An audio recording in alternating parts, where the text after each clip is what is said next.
ಮೊದಲಿಗೆ ಹುಲಿಯಂತ ಮಕ್ಕಳನ್ನ ನೀಡಿದಂತ ತಾಯಂದ್ರಿಗೆ ನಮಸ್ಕಾರ. ಹುಲಿಯಂತಿದ್ದ ಗಂಡನನ್ನು ಹಂಗ್ಯಾಕ ಅನ್ಕೋತಿರು,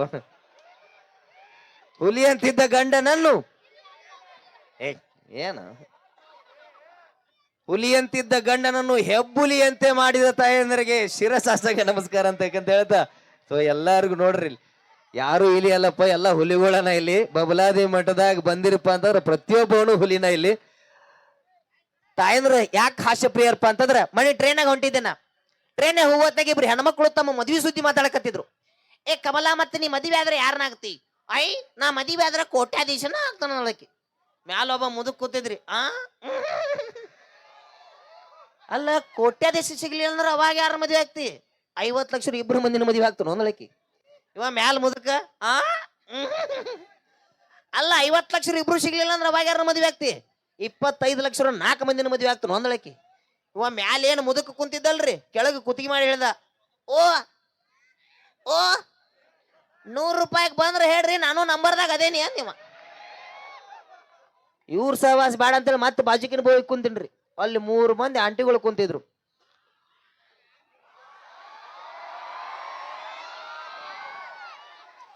ಇಲ್ಲೆಲ್ಲ ಟ್ರೈನ್ಯಾಗ ಆಂಟಿಗಳು ಕುಂತಿದ್ರು. ಆಂಟಿಗಳು ಬಾಳ ಸ್ಮಾರ್ಟ್ ಇದ್ರು.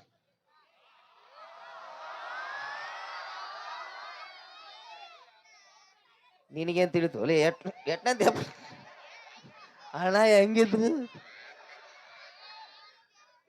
ಬಾಸ್ ಮಾಡಿದ್ರು. ಹೋಗಿ ಮಾತಾಡ್ತಾ ಮಾತಾಡ್ತಾ ಪರಿಚಯ ಮಾಡ್ಕೊಂಡೆ. ಆಂಟಿ ನಿಮ್ ವಯಸ್ಸು ಎಟ್ಟ ಅಂದ್ಯ. ಈ ಹೆಣ್ಮಕ್ಳು ತಮ್ಮ ವಯಸ್ಸು ಕರೆಕ್ಟ್ ಆಗಿ ಹೇಳಂಗಿಲ್ರಿ ಅವ್ರು, ಹೌದಿಲ್ರಿ ಅಕ್ಕ? ನಾಳೆ ಸೋಮ್ಯರಿ ಅಪ್ಪ ನಮ್ದ. ಆಂಟಿ ನಿಮ್ ವಯಸ್ಸು ಎಟ್ಟ ಅಂದ್ಯ. ನನ್ನ ವಯಸ್ಸಿಗೆ 25 ಅನ್ಲಕ್ಕ. ನೋಡಾಕ 35 ರಗದಾಡ್ರಿ ನಮ್ಮವ್ವ. 25 ಅನ್ಲು. ಅದ್ರ ಬಾಜುಕ್ ಮತ್ತೆ ಬೇಕು ಕುಂತಿದ್ಲು. ಆಂಟಿ ನಿಮ್ ವಯಸ್ಸು ಎಟ್ಟ ಅಂದ್ಯ. ನನ್ನ ವಯಸ್ಸಿಗೆ 22 ಅಂದ್ಲಕ್ಕಿ. ಅದ್ರ ಬಾಜುಕ್ ಮತ್ತೆ ಬೇಕು ಕುಂತಿದ್ಲು. ಆಂಟಿ ನಿಮ್ ವಯಸ್ಸು ಎಟ್ಟ ಅಂದ್ಯ. ನನ್ನ ವಯಸ್ಸಿಗೆ 18 ಅಂದ್ಲಕ್ಕಿ. ಇವ ಮ್ಯಾಲೇನು ಮುದುಕ ಕುಂತಿದ್ದಲ್ರಿ, ಬಕ್ ಬರಲಿ ದಪ್ಪನ ಬಿದ್ದ. ಅಜ್ಜ ಯಾಕೆ ಬಿದ್ದಿ ಎಣ್ಣೆ? ನಾ ಈ ಹುಟ್ಟೇನಿ ನಮ್ಮ ಇವ್ರ ಸಹವಾಸ ಬೇಡ ಅಂತ ಮತ್ತೆ ಬಾಜುಕಿನೇ ಬೋಯೋ ಕುಂದಿನ್ರಿ. ಅಲ್ಲಿ ಮದುವೆ ಆದ ಹೊಸ ಜೋಡಿ ಕುಂತಿತ್ತು. ಹೆಣ್ತಿ ಅಂದ್ಲು, ರೀ ನನ್ನ ತಲೆನೂ ಸಾಕತ್ತೈತಿ ಅಂದ್ಲು. ಅಲ್ಲ ಗುಳಿಗೆ ಔಷಧ ಏನೂ ತಂದಿಲ್ಲ, ಸುಮ್ಮಿರು ಅಂದೆ. ಇಲ್ರಿ ಬಾಳ ಅಂದ್ರೆ ಬಾಳ ಗಂಡ ಅಂದ, ಕಣ್ಣು ಮುಚ್ಚು ಅಂದ. ಹೆಂಡತಿ ಕಣ್ಣು ಮುಚ್ಚಳು. ಗಂಡ ತಲೆ ಹಿಡ್ದ, ಮಾಡಿದ.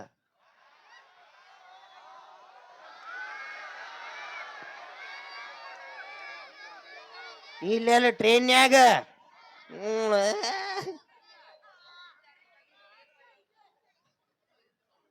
ತಲೆ ಹಿಡ್ದ, ಮಾಡಿದ. ತಲೆನೂ ಮಾಯಾತ್ರಿ. ಮತ್ತೊಂದು 15 ನಿಮಿಷ ಬಿಟ್ಟು ಕೈ ನೋವು ಸಾಕತ್ತೈತಿ ಅಂದ್ಲು. ಕೈ ಹಿಡ್ದ, ಮಾಡಿದ. ಕೈ ನೋವು ಮಾಯಾತ್ರಿ. ಮತ್ತೊಂದು 15 ನಿಮಿಷ ಬಿಟ್ಟು ಕಾಲು ನೋವು ಸಾಕತ್ತೈತಿ ಅಂದ. ಕಾಲು ಹಿಡ್ದು ಮಾಡಿದ. ಕಾಲು ನೋವು ಮಾಯಾತ್ರಿ. ಇದನ್ನ ನೋಡ್ಕೊಂತ ಮ್ಯಾಲ ಮುದುಕ ಕುಂತಿದ್ದ. ಅವ್ ಕೆಳಗಿಳಿದ್ ಬಂದ್ರಿ. ಓ ಸಾಹೇಬ್ರ ಡಾಕ್ಟರ್ ಏನ್ರಿ ನೀವು? ಹೌದಪ್ಪ. ಅಲ್ರಿ ಸಾಹೇಬ್ರ ಬರೀ ಮುತ್ತು ಕೊಟ್ಟೆ ಎಲ್ಲಾ ನೋವುಗಳು ಹಸಿ ಮಾಡ್ತಿರಲ್ರಿ ಸಾಹೇಬ್ರ? ಹೌದಪ್ಪ. ಅಲ್ರಿ ಸಾಹೇಬ್ರ ಬರೀ ಮುತ್ತು ಕೊಟ್ಟೆ ಎಲ್ಲಾ ನೋವುಗಳು ಹಸಿ ಮಾಡ್ತೀರಿ, ನಿಮ್ಮಂತ ಡಾಕ್ಟರ್ ಇಡೀ ಜಗತ್ತಿನಾಗ ಯಾರು ಇಲ್ರಿ, ನನಗೂ ಒಂದು ಮುತ್ತು ಕೊಡ್ರಿ ಅಂದವ. ಯಾಕೆ ಏನಾಗೈತಿ? ಸಾಹೇಬ್ರ ಮುಲವಾದಿ ಆಗೈತ್ರಿ ಅಂದವ.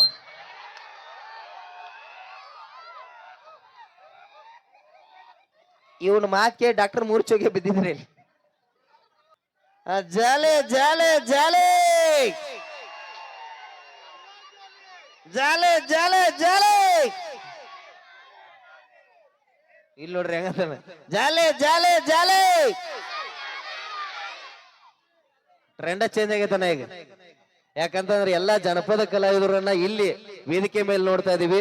ಯಾಕಂತಂದ್ರೆ ಅವ್ರನ್ನ ಕಾಣೋದೇ ಬಹಳ ವಿಶೇಷ. ಯಾಕಪ್ಪ ಅಂತಂದ್ರೆ ಎಲ್ಲಾ ಕಡೆನೂ ಒಂದೊಂದ್ ಕಡೆ ಒಬ್ಬೊಬ್ರು ಹೋಗ್ತಿರ್ತಾರೆ, ಆದ್ರೆ ಒಂದೇ ವೇದಿಕೆ ಮೇಲೆ ಎಲ್ಲಾ ಜನಪದ ಕಲಾವಿದರನ್ನ ನೋಡ್ತಾ ಇದೀವಿ. ಇವತ್ತು ಜನಪದ ಗೀತೆಯಿಂದಾನೇ ಇವತ್ತು ನಾಡಿಗೆಲ್ಲಾನು ನಮ್ಮ ಬೆಂಗಳೂರು ಮಟ್ಟಕ್ಕೂ ಇವತ್ತಿನ ದಿನ ಈ ಒಂದು ಜನಪದ ಗೀತೆಗಳು ಹರಿದಾಡ್ತಾವಪ್ಪ ಅಂತಂದ್ರೆ ನಮ್ಮ ಉತ್ತರ ಕರ್ನಾಟಕದ ಗತ್ತು ಗಮ್ಮತ್ತು ಯಾವ ರೀತಿ ಇರ್ಬೋದು ಅನ್ನೋದನ್ನ ನೀವೇ ಯೋಚನೆ ಮಾಡ್ರಿ.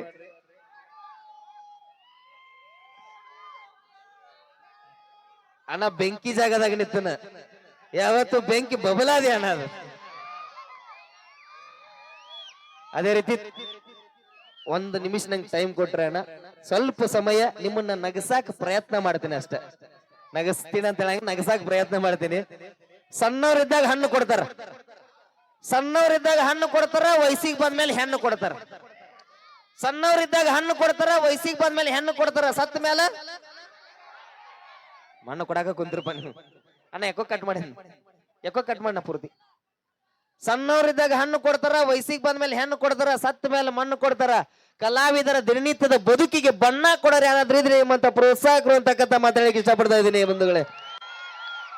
ಹಾಸ್ಯ ಎಲ್ಲಿಲ್ಲರಿ, ಎಲ್ಲಾ ರಂಗಗಳಲ್ಲಿ ಹಾಸ್ಯಗಳನ್ನ ಕಾಣಬಹುದು. ನಾವು ಇವತ್ತಿನ ದಿನ ಸಿನಿಮಾ ರಂಗದಲ್ಲಿ, ವೈದ್ಯಕೀಯ ರಂಗದಲ್ಲಿ, ಮನೆಗಳಲ್ಲಿ, ದೇವಸ್ಥಾನಗಳಲ್ಲಿ ಎಲ್ಲಾ ರಂಗಗಳಲ್ಲಿ ಹಾಸ್ಯಗಳನ್ನ ಕಾಣಬಹುದು. ಅದಕ್ಕೆ ಹಿರಿಯರು ಹೇಳ್ತಾರ, ಒಂದು ಕ್ಷಣದ ನಗು 80 ವರ್ಷದ ಆಯುಷ್ಯವನ್ನ ವೃದ್ಧಿ ಮಾಡ್ತದ ಅಂತ ಹೇಳಿ. ಒಂದು ಕ್ಷಣದ ನಗು 80 ವರ್ಷದ ಆಯುಷ್ಯವನ್ನ ವೃದ್ಧಿ ಮಾಡ್ಬೇಕಾದ್ರೆ ನಾವು ದಿನಂಪ್ರತಿ ನಕ್ಕೊಂತ ಇದ್ರೆ ಎಷ್ಟು ವರ್ಷ ಆಯುಷ್ಯವನ್ನ ವೃದ್ಧಿ ಮಾಡ್ಕೋಬಹುದು. ಹಂಗಂತೇಳಿ ನಾಳೆ ಸತ್ತ ಮನೆ ಹೋಗಿ ನಕ್ಕೊಂತ ಕೂತಿರಿ. ಮತ್ತ ಈಗ ಸತ್ರ ಹಾರ್ಟ್ ಅಟ್ಯಾಕ್ ಆಗಿ ಸತ್ರು, ಕ್ಯಾನ್ಸರ್ ಆಗಿ ಸತ್ರು, ಚಾದು ಕುಡ್ದಿಲ್ಲ, ಸತ್ ಹೆಣ್ ಕೇಳ್ತಾರ ನಿಮ್ಮ ಚಾ ಕುಡಿದ್ರಲ್ಲ ಅಂತ ಹೇಳಿ. ಮೊದ್ಲಿನ ಕಾಲದ ಗುರು ಹಿರಿಯರು 100 ಅಲ್ರಿ 150 ವರ್ಷಗಳ ಕಾಲ ಬದುಕ್ತಾ ಇದ್ರು. ಯಾಕಪ್ಪ ಅಂತಂದ್ರೆ ಅವ್ರೆಲ್ಲ ನಕ್ಕೊಂತ ಇರ್ತಿದ್ರು. ಆದ್ರೆ ಈಗಿನವ್ರ ಎಲ್ರಿ 50-60 ಸಾವಿರ ರೂಪಾಯಿ ಪಗಾರ ತಗೋತಿರ್ತಾರ. ಹೆಂಗ್ ಕುಂತಿರ್ತಾರಪ್ಪ ಅಂತಂದ್ರ ಈಗ ಸಾಯ್ತಾವ ಆಗ ಸಾಯ್ತಾವ ನಂಗೆ ಕೂತಿರ್ತಾರ್ರಿ. ಈಗಿನ ಜನಕ್ಕೆ ನಗಾಕ್ ಪುರ್ಸೊತ್ತಿಲ್ಲ, ನಗಾಕ್ ಟೈಮ್ ಇಲ್ಲ, ಯಾಕಂದ್ರೆ ಬರೇ ಬಿಸಿ. ಮೊದ್ಲಿನ ಕಾಲದ ಗುರು ಹಿರಿಯರು 100 ವರ್ಷಗಳನ್ನ 10 ವರ್ಷಗಳನ್ನಾಗಿ ವಿಂಗಡಣೆ ಮಾಡಿದ್ರು. ಹೆಂಗಪ್ಪ ಅಂತಂದ್ರ ಅಣ್ಣ ಯಾಕೋ ಕಟ್ ಮಾಡಿ ದಯವಿಟ್ಟು. ಹೆಂಗಪ್ಪ ಅಂತಂದ್ರ 10ಕ್ಕ ಹಕ್ಕಿ, 20ಕ್ಕ ನಕ್ಕಿ, 30ಕ್ಕ ಮುರುಕ, 40ಕ್ಕ ನಾಚಿಕಿ, 50ಕ್ಕ ಅರಿವು, 60ಕ್ಕ ಮರೆವು, 70ಕ್ಕ ಯೋಗಿ, 80ಕ್ಕ ಭೋಗಿ, 90ಕ್ಕ ರೋಗಿ, 100ಕ್ಕ ಹೊತ್ಕೊಂಡು ಹೋಗಕ ನಿಂತು. ಆದ್ರೆ ಈಗಿನ ನಮ್ಮಂತ ಯುವಕರು ಏನ್ ಮಾಡ್ಯಾರಿಪ್ಪ ಅಂತಂದ್ರೆ ಎಲ್ಲ 50ಕ್ಕೆ ಇಳಿಸ್ಯಾರ. ಯಾಕಂದ್ರೆ ಎಲ್ಲ ಹೈಬ್ರಿಡ್ ಜೋಳದ ಮಹಿಮೆ. ಹೆಂಗಾಗ್ಯದಪ್ಪ ಅಂತಂದ್ರ 10ಕ್ಕ ಸೂಪರ್, 20ಕ್ಕೆ ಪವರ್, 30ಕ್ಕೆ ಪ್ರೆಷರ್, 40ಕ್ಕೆ ಶುಗರ್, 50ಕ್ಕೆ ಡಮಾರ್. 50 ವರ್ಷ ಬಾಳೋದು ಮುಖ್ಯ ಅಲ್ರಿ. ಬಾಳೋದ್ರ ಜೊತೆಗೆ ನೆರೆಹೊರೆಯವರೊಂದಿಗೆ, ಅಕ್ಕಪಕ್ಕದವರೊಂದಿಗೆ, ಮಡದಿ ಮಕ್ಕಳೊಂದಿಗೆ ಹೆಂಗ್ ನಗನಗತಾ ಇದ್ವಿ ಅನ್ನೋದು ಬಹಳ ಮುಖ್ಯ. ಸಾಮಾನ್ಯವಾಗಿ ಹೆಣ್ಮಕ್ಳು ಬಹಳ ಆಶೆಪ್ರಿಯರು. ಸಾಕಷ್ಟು ಜನ ಮಕ್ಕಂದ್ರು ಬಂದಾರ. ದಯವಿಟ್ಟು ಒಂದ್ಸತಿ ಜೋರಾದ ಚಪ್ಪಾಳೆ ತಾಯಂದ್ರಿಗೆ ಬರ್ಲಿ ಅಂತ ಹೇಳ್ತಾ. ಅಕ್ಕ ನಮಸ್ಕಾರ ರೀ. ಅಕ್ಕ ಆರಾಮದಿರಿ? ಅಕ್ಕ ಆರಾಮದಿರಿ? ಅಕ್ಕ ಜೋರಾಗಿ ಬರ್ಲಿ ಅಕ್ಕ. ಆರಾಮದಿರಿ? ಆಹಾ, ನಿಮ್ಮನ್ನ ನೋಡ್ರೆ ಕೈ ಮುಗಿಬೇಕ್ರಿ ಅಕ್ಕ. ಯಾಕಪ್ಪ ಅಂತಂದ್ರೆ ಈ ನಾಡಿಗೆ ಹುಲಿಯಂತ ಮಕ್ಕಳನ್ನ ನೀಡಿದಂತ ತಾಯಂದ್ರಿಗೆ ನಮಸ್ಕಾರ. ಈ ನಾಡಿ ಹಸಿದು ಉಣ್ಣುವುದು ಪ್ರಕೃತಿ, ಹಸಿದು ಉಣ್ಣುವುದು ಪ್ರಕೃತಿ, ಹಸಿಯದೆ ಉಣ್ಣುವುದು ವಿಕೃತಿ.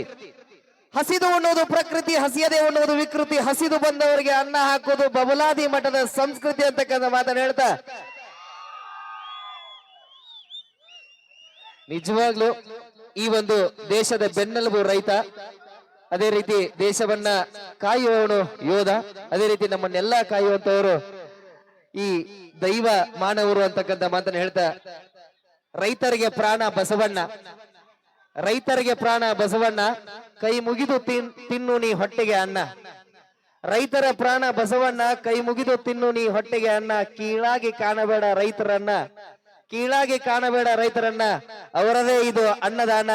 ಸದಾಕಾಲ ನೆನಿತಾ ಇರು ಬಬಲಾದಿ ಸದಾಶಿವ ಮುತ್ಯಾರಣ್ಣ ಅಂತಕ್ಕಂಥ ಮಾತನ್ನ ಹೇಳ್ತಾ, ಈ ಒಂದು ಮೊದಲನೇ ಬಾರಿಗೆ ನಾನು ಈ ಬಬಲಾದಿ ಮಠಕ್ಕೆ ಬಂದಿರೋದು.